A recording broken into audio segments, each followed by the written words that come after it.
Boa noite a todos. Da mesma forma, para mim é uma felicidade retornar a essa casa. Nós vamos falar hoje sobre a caridade como ferramenta na nossa evolução. Porém, nós vamos começar com uma historinha. Não é uma historinha, uma analogia, digamos. Uma comparação que hoje de manhã eu estava lembrando de uma palestra que eu fiz sexta-feira e uma fala que eu fiz e me veio de um outro prisma e eu vou trazer para vocês. Quando a gente chega na natureza, a gente olha as pedras e a gente não sabe identificar qual a pedra preciosa, a não ser que ela já tenha alguma beleza, né? Mas normalmente elas vêm com uma camada feia, embrutecida por fora. Assim elas são recolhidas da natureza para serem tratadas, para serem aparadas, para que venham se tornar uma pedra preciosa. E qual a analogia que a gente quer fazer? Vamos imaginar que nós somos como essas pedras que chegam à primeira vista. Eu até trouxe para mostrar para vocês. Essa aqui. Estou cheia de pedra hoje. Estou bem pesada. Digamos que a gente olhe uma pedra assim e diga, essa pedra não tem valor, né? Realmente essa aqui não tem. Mas às vezes é só uma camada que está por fora. E a gente não sabe o valor dela interno. A gente pode estar com uma pedra preciosa e não estar dando valor. Aí, alguém que tem a visão e o conhecimento, porque o conhecimento é que nos tira da cegueira da vida. Conhece a verdade vos libertará. A gente precisa conhecer as coisas, saber a verdade das coisas para que a gente possa dar o valor certo ou fazer a escolha certa de acordo com aquilo que a gente vai conhecendo. Aí, a partir do momento que se começa a tirar aquela casquinha de fora, começa a aparecer uma pedra mais bonita, que ao primeiro olhar a gente já olha e diz assim, nossa, essa pedra pode ter algum valor, né? Aí, o tempo passa, o buril continua fazendo o seu trabalho até o ponto em que a gente consegue uma pedra preciosa. Uma pedra com as suas facetas, cada parte dessa, cada chanfro desse, digamos que seja o nosso conhecimento, a nossa vivência aqui na Terra, que vai tirando essas camadas feias e que vai nos tornando uma pedra com beleza, né? Um diamante, para ele ter o valor de um diamante, aquela pedra cara, aquela pedra que o ourives, ele vai lá, ele olha com aquela lente, né, para ver dentro da pedra, ela tem que estar limpa,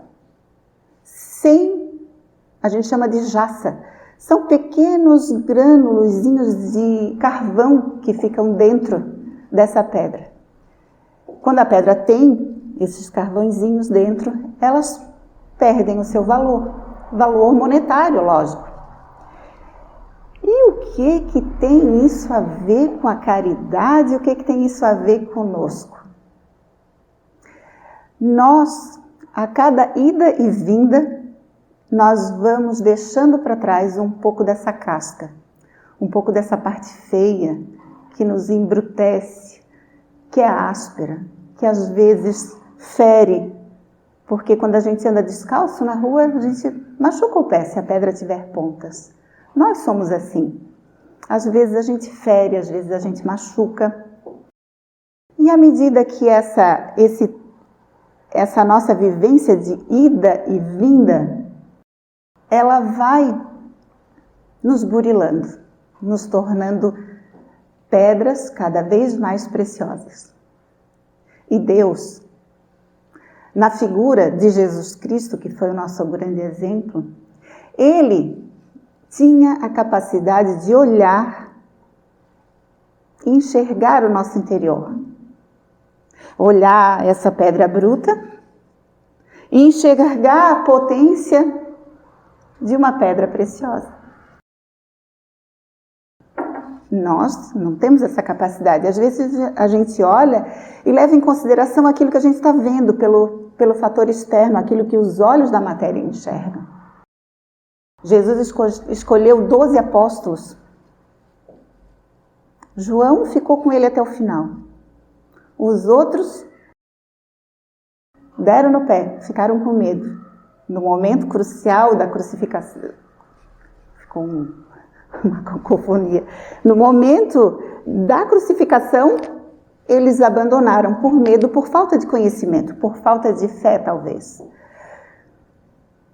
Judas se suicidou de acordo com a escolha que ele fez, a má escolha. Mas Jesus já sabia disso tudo. Já sabia o que cada um iria fazer. Porque ele sabia que aqueles homens ali naquela hora era o que tinha de melhor. Eram as criaturas que levariam a palavra dele adiante. Porque ele enxergava a potência de cada um deles. E é nesse sentido que a gente vai entrar no assunto sobre a caridade. Porque aquilo que eu faço para o outro é esse burilamento que eu vou fazer no meu interior para que eu alcance essa pureza. Jesus nos ensinou que o amor é a receita para todas as nossas dificuldades. Para que a gente possa amar o nosso próximo de uma forma como a gente deve nos amar, né? Amar a si próprio, amando o outro da mesma forma. A gente tem que ir se burilando, ir aceitando o outro. Na leitura que o nosso amigo fez ali no início, falava disso, que a gente tinha que perdoar. Perdoa aquele que fala demais, aquele que nos ofende. Dá uma chance para aquele que está com atitudes, às vezes, brutas, porque ele tem dentro dele essas impurezas ainda. E para que a gente chegue nessa pedra, digamos que as nossas impurezas, a gente já esteja assim, as nossas impurezas ainda estão lá dentro. Para que eu tire essa impureza, é necessário que eu quebre a pedra. Não é? Se eu quiser tirar algo daqui de dentro, eu não tenho que quebrar a pedra? Assim é a nossa reencarnação, a nossa ida e vinda. A gente se livra daquele corpo que está ainda com problemas, troca, recebe uma vestimenta nova para estar aqui na Terra, e cada vez que a gente vai e volta, a gente vai iluminando e vai burilando o nosso espírito, que é imortal. Esse é o ponto-chave da caridade.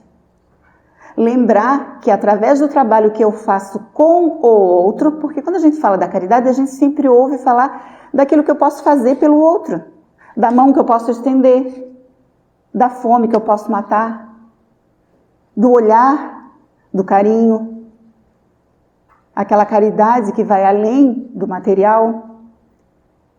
A beneficência é aquilo que a gente dá ao outro, aquela necessidade momentânea. Mas a caridade verdadeira é aquela que eu dou o meu tempo, o meu olhar, o meu carinho, o meu amor.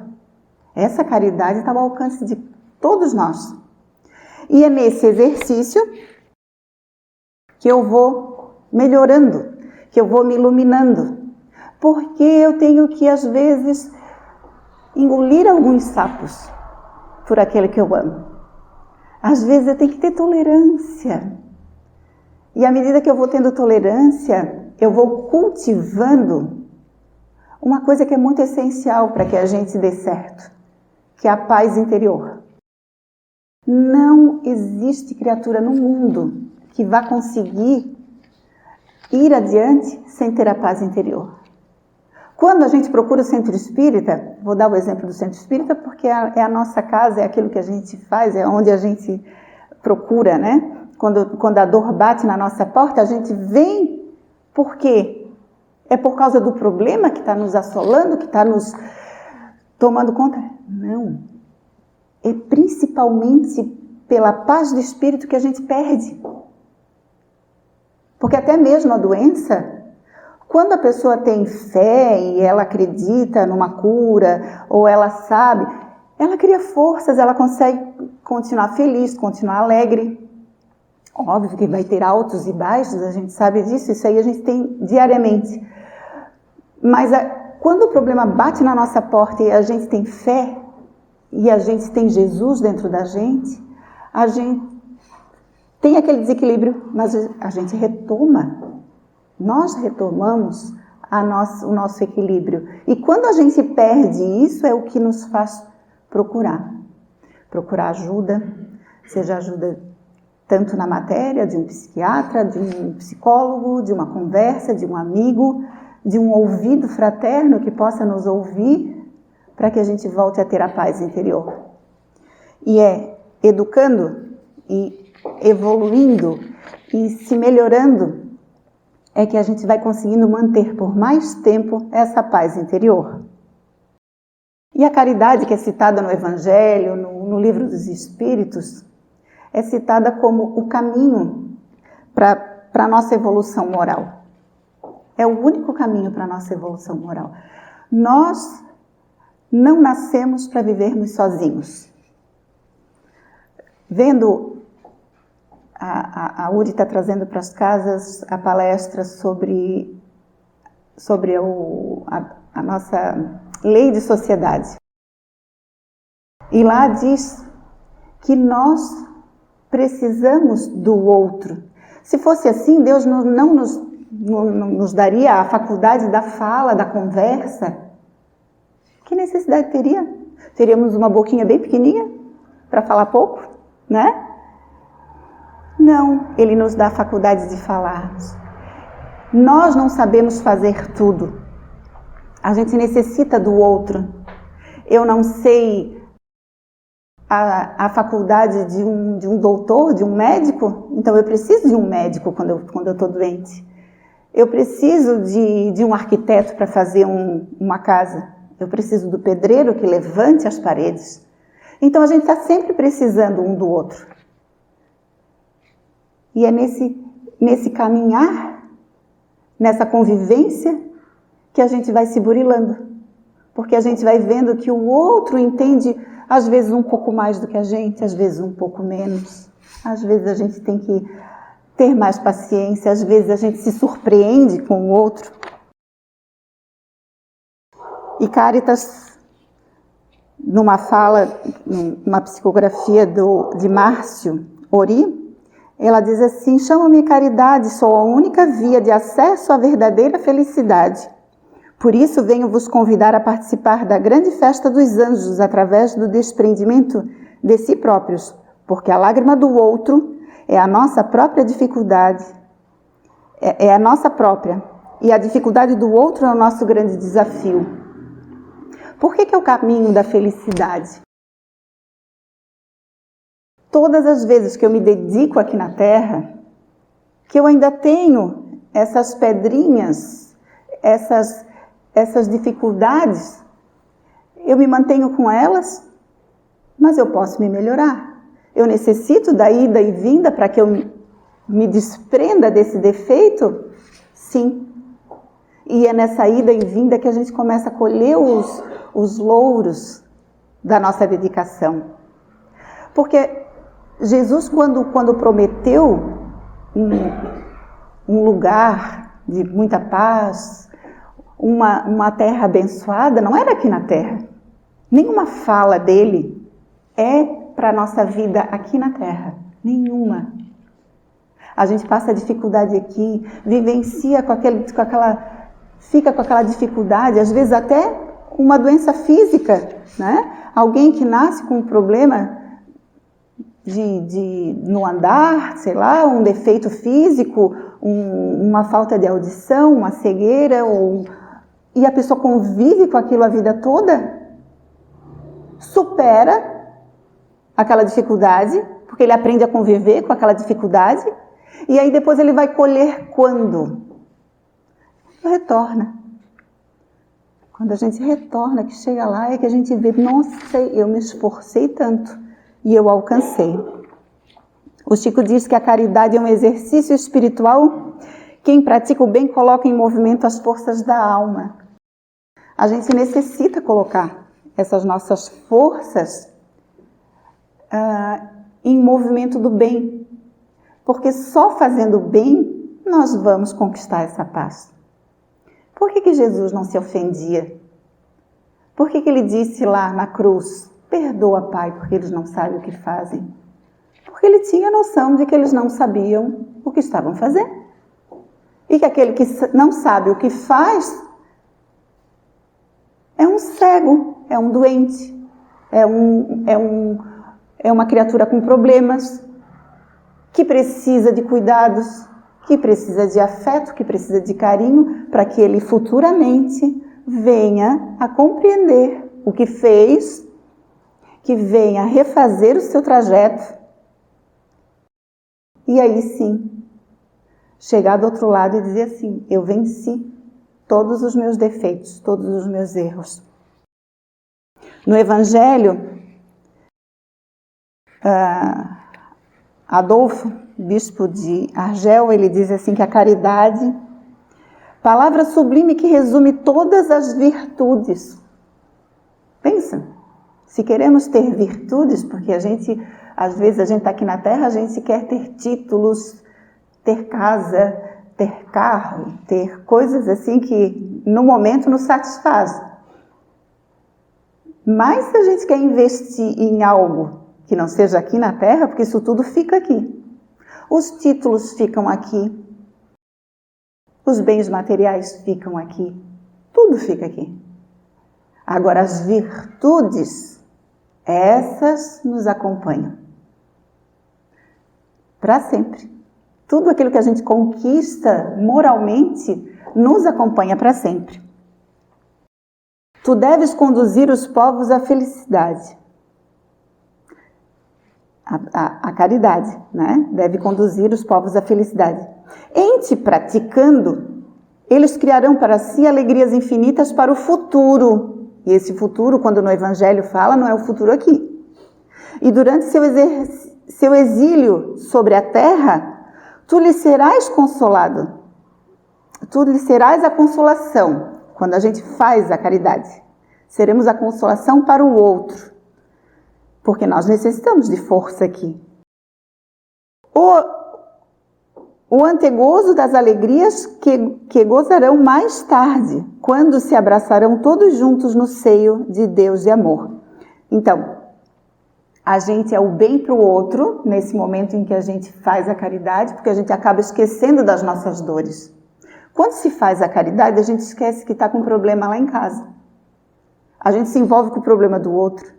E a gente tem um tempo de paz até dentro da gente, porque mesmo que a gente fique atribulado ou angustiado com o problema do outro querendo resolvê-lo, a gente esquece um pouco do nosso e isso dá uma sensação boa, porque a gente se desvincula daquilo que está nos fazendo mal. E por isso é um processo também de cura da nossa mente. Então a caridade ela traz benefícios para o outro, mas hoje nós queremos falar sobre o benefício que ela traz para a gente. O que a gente faz para o outro que tanto faz bem para a gente. E ele continua, é na caridade que deveis procurar a paz do coração, o contentamento da alma, o remédio contra as aflições da vida. Porque quando eu vejo o problema do outro, muitas vezes a gente está bem angustiado. Não que a gente não deva valorizar o nosso problema, tá? Eu tenho dito muito isso. Quando alguém chega pra gente e diz assim, eu estou muito triste, o meu cachorrinho morreu. E aí tu estás com um problema seríssimo em casa com um filho muito doente. E tu olha aquilo e diz assim, cara, tu tá, né? A gente poderia responder, estás preocupado com o cachorrinho que morreu? Eu estou com o filho doente. Não. Gente, o problema de cada um é de cada um. Aquela dificuldade que aquele irmão está passando com a perda do cachorro é uma dor dele que deve ser valorizada. É por isso que as pessoas estão tão carentes, porque a gente banaliza o problema do outro. E não é por aí. Da mesma forma, às vezes a gente vai ajudar alguém e aí a pessoa fala e tu estás com a dor do cachorrinho perdido. E o outro diz assim, olha como inverte as coisas, a gente tem que analisar isso. O meu filho, tu estás com a dor, não falasses ainda o teu problema. Perdesse teu cachorrinho, porque essas são dores que tocam fundo. Se a gente tem sentimento e a gente tem os nossos bichinhos, é uma dor. Com certeza é. Aí tu chega num lugar, tu tá triste, chega um amigo e diz, nossa, meu filho tá com câncer, como é que eu vou lidar com essa situação? Aí tu respira fundo e diz assim, nossa, o meu problema é tão pequeno diante desse, né? E às vezes a gente tá nesse meio, sem dar tempo para o outro falar, sem esperar ouvir um pouco para saber o que está acontecendo, para a gente poder fazer essa análise, balizar as coisas, mas nunca desmerecer o problema do outro, porque às vezes são nessas criaturas que têm problemas que a gente julga, porque já passou por tanta dificuldade, que a gente julga que são fáceis, que às vezes se perdem, porque não conseguem lidar com a situação. E está na nossa mão ser essa mão caridosa, o ouvido caridoso. Às vezes a gente não sabe nem como ajudar, mas ouve. Só isso, que já é o suficiente. O Chico atendeu uma senhora uma vez que chegou, ela olhou para ele e ela começou a chorar, ela não conseguiu contar o problema dela, ela se abraçou nele, os dois choraram bastante juntos, e quando acabou ela disse assim, nossa, eu nunca fui tão bem acolhida na minha vida. E ele não disse uma palavra. Não é a palavra que movimenta os corações. É a nossa ação revestida de amor. Porque qualquer coisa que eu faça que não esteja revestido de amor, ela pode até funcionar para o outro. Mas hoje a nossa visão é saber o que ela faz para a gente. Nós queremos entender como fazer para que a gente fique bem. Quanto melhor eu estiver, mais eu consigo ajudar. Não é assim? Aquela historinha que todo mundo conta nas palestras, né?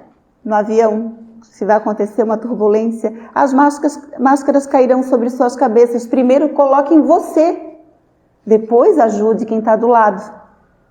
Por quê? Porque é necessário que eu tenha consciência daquilo que eu estou fazendo. Sem oxigenação no cérebro, não consigo ajudar ninguém. Tem um livrinho chamado Vinha de Luz, que todo mundo normalmente conhece, é do Chico. Tem uma passagem que se chama Caridade Essencial. E aí tem uma partezinha que fala assim, quem dá o pão ao faminto e a água ao sedento, remédio ao enfermo e luz ao ignorante, está colaborando à edificação do reino divino, em qualquer setor da existência ou da fé religiosa a que foi chamado. Então, não é a religião, não é a nossa condição de nada que vai avaliar o que nós estamos fazendo para o outro. O que vai ser avaliado aos olhos de Deus é a nossa intenção. Isso esse é o ponto importante. E uma coisa que é super importante a gente não, é o que o Chico falava, não exija dos outros qualidades que ainda não possuem. Porque às vezes a gente quer ajudar, mas a gente quer exigir algo de volta, ou a gente quer exigir uma mudança imediata. Eu não te falei que não era para fazer dessa forma? E a gente vê 2 minutos depois a pessoa fazendo do mesmo jeito. Mas às vezes a pessoa não tem discernimento para entender aquela lição que foi dada. Ainda não estava no tempo. Porque a árvore ela só dá o fruto no seu tempo certo. Não adianta a gente querer plantar. A gente planta uma couve, em 2, 3 semanas a gente está vendo ela ali a 1000 já querendo dar folhinhas para que já dá até para comer. Mas um pé de laranja já vai demorar mais tempo. Aí todo mundo dá o exemplo lá das tâmaras, né? Que quem planta tâmara não colhe tâmaras. elas demoram em torno de 80, às vezes até 100 anos, depende do solo, para poder dar frutos. Então, cada um tem o seu tempo.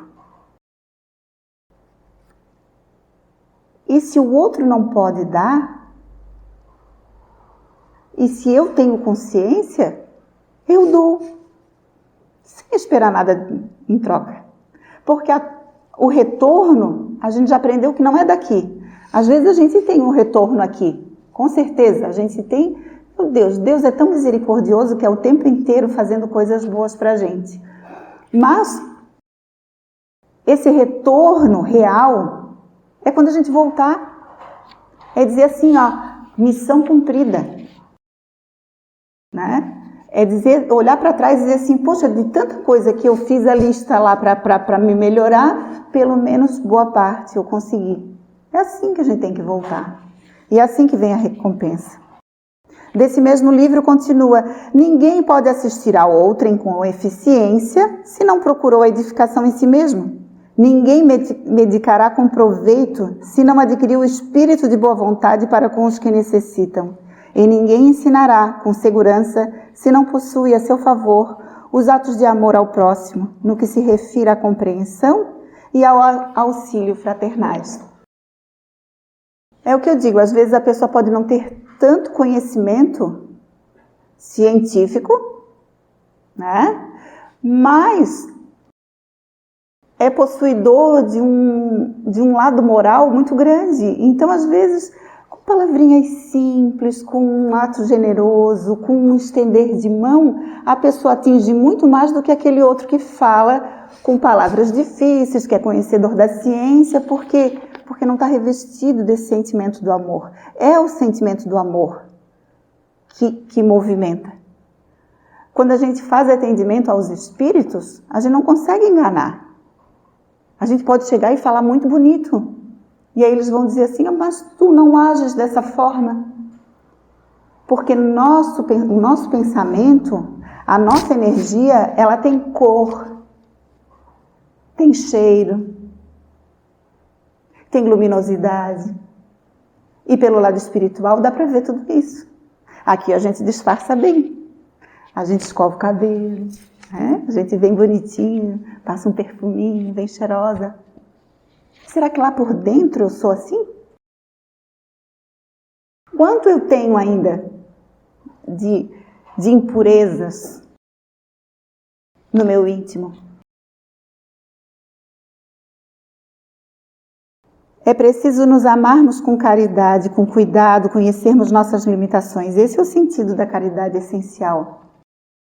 Então, eu me amar, eu saber o meu limite. Porque às vezes a vida, o momento nos exige algo de que a gente não pode chegar tão adiante, porque a gente está sem condições e a gente precisa se respeitar. Olha, eu vou contigo até aqui. Se eu conseguir dar mais 10 passos, eu dou, mas hoje o meu limite é aqui. Às vezes até o cansaço. Eu preciso descansar um pouco. Eu preciso me recompor. Saber o meu limite, mas também saber, porque muitos de nós, em muitos momentos, a gente não sabe se reconhecer. Quando alguém pede assim, te descreve. Me diz quais são as tuas qualidades.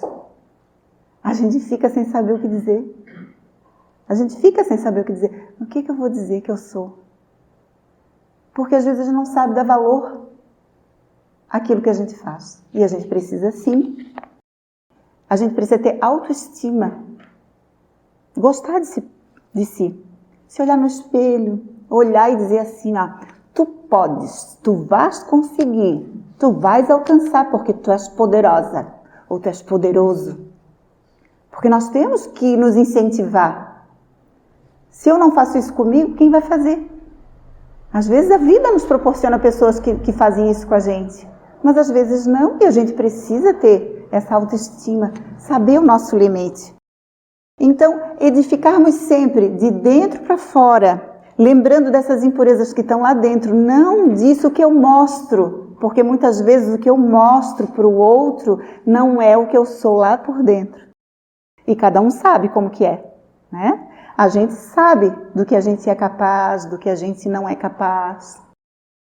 E esse olhar sem essas máscaras, fazendo a nossa construção interna. E às vezes a vida, a gente encontra coisas que nos chamam muito a atenção, atrativos da terra, da matéria, e que nos desviam o nosso olhar daquele caminho reto, estreito, que a gente deve seguir. E lá no Livro dos Espíritos, a pergunta 908 diz assim: como definir o limite em que as paixões deixam de ser boas ou más? Porque uma pessoa que chega e tome 2 dedos de um vinho, o médico vai dizer assim: não, isso é digestivo, isso estimula, até não vai te fazer mal. Agora, eu beber uma garrafa inteira, mudou o limite da coisa, né? Então, como que a gente analisa isso e como que a gente se freia? E lá os espíritos respondem: as paixões são como um cavalo que é útil quando governado e perigoso quando governa. Reconhecei, pois, que uma paixão se torna perniciosa no momento em que a deixais de governar e quando resulta num prejuízo qualquer para vós ou para outro. Então, se eu tenho que dizer uma verdade para o outro e eu deixo que o meu orgulho, a minha insensatez me domine e eu diga a verdade com agressividade, eu estou deixando que esse meu sentimento, que não é tão bom, me domine. Sendo que eu posso chegar e dizer: olha, eu estou vendo que tu estás tendo uma atitude. Fala com amor, com carinho, com atenção, sendo que a pessoa não seja apontada como errada, como se estivesse cometendo um crime, e a pessoa acaba aprendendo, porque se aprende com amor, ou com ação, com exemplo. E aí eles completam assim: o propósito da reforma moral não é matarmos o cavalo, e sim domá-lo. Então a gente precisa domar os nossos instintos, essas nossas vontades, porque toda vez que eu saio do limite do que é certo, já estou cometendo algo errado. Então, domar os nossos instintos de dentro para fora, para que eu possa fazer a caridade de acordo, para que eu possa atender o outro sendo uma pessoa melhor. Muitas vezes, a gente precisa só mudar a direção, a gente caminha pelo mesmo caminho e vê que está dando errado, muda a direção para tentar uma coisa nova. E às vezes a gente fala muito, a gente fala alto, ou a gente vai lá e tem ações assim que são, preenche, né, uma casa, a gente precisa mudar a intensidade. Falar com tranquilidade, com amor. Esses são pontos que a gente pode ir se modificando. E a vida é muito breve. Quando a gente chega num hospital com alguém beirando a morte e que a gente vai conversar com essa pessoa, o que a pessoa diz? Nossa, quanto eu me arrependo das coisas que eu fiz sem pensar, sem analisar, eu disse coisas, eu ofendi, eu queria te pedir perdão. Então, por que a gente tem que esperar esse limite ser colocado assim, aqui vai encerrar, porque a gente vive todo dia sem pensar nisso, né? A gente não pensa que daqui a pouco a nossa estrada está lá chegando no finalzinho da trilha, a gente não está sabendo. Às vezes porque é muito jovem, e eu diria que nem os que são mais velhos não param muito para pensar nisso, porque a gente precisa viver, está aqui, tem que tocar adiante, a gente não tem esse medo até que ele bate na porta. Então é necessário a gente compreender esses pontos de vista, compreender o nosso propósito aqui. Allan Kardec diz assim que o espiritismo bem compreendido, mas sobretudo bem sentido, colocarmos sentimento, colocarmos amor, aquilo que falamos até agora. Porque a grande lição de Jesus Cristo foi o amor.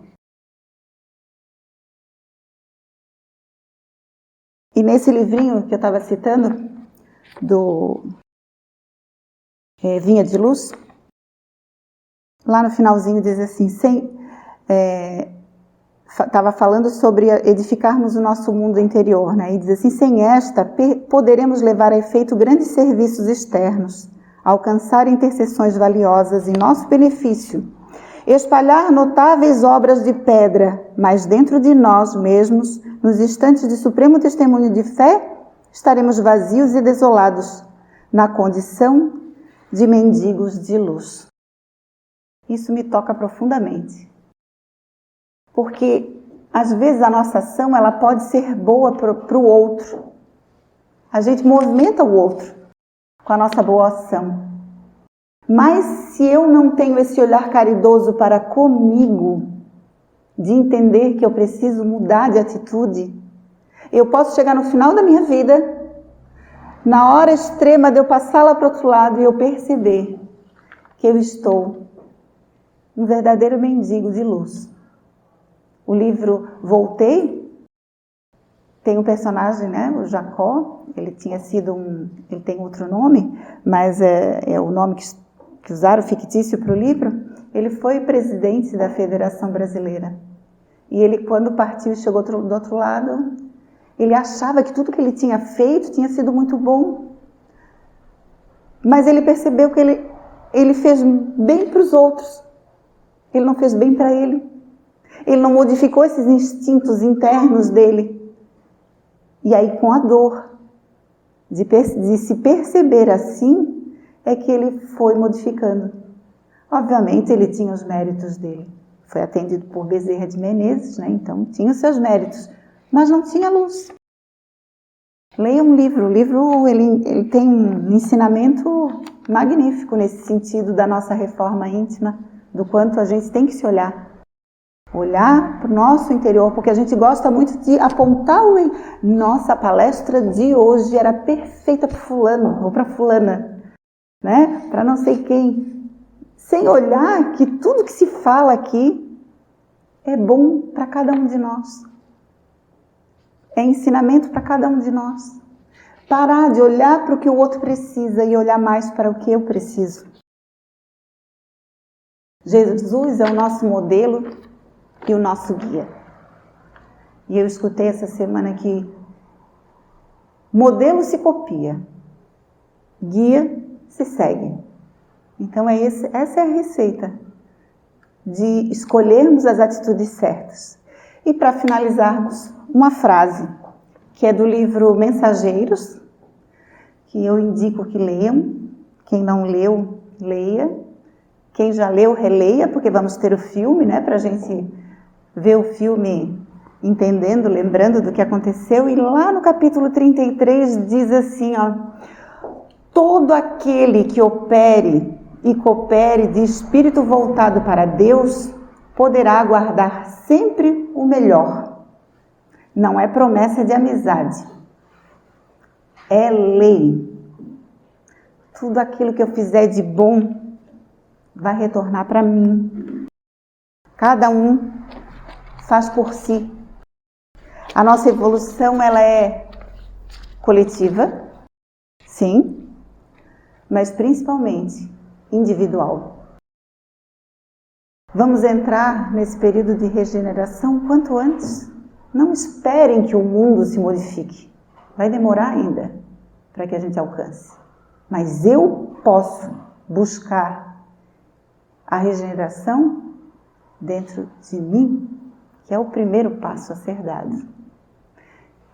Que Jesus possa aquecer os nossos corações nessa noite tão fria e que a gente possa levar para casa esses questionamentos, essas lições de Jesus através do amor, da caridade, da compreensão e, acima de tudo, do nosso amor por nós mesmos, porque somos, sim, cada um de nós é muito importante para Deus e para Jesus, o nosso irmão maior. Muito obrigada pela atenção de todos. Uma boa noite.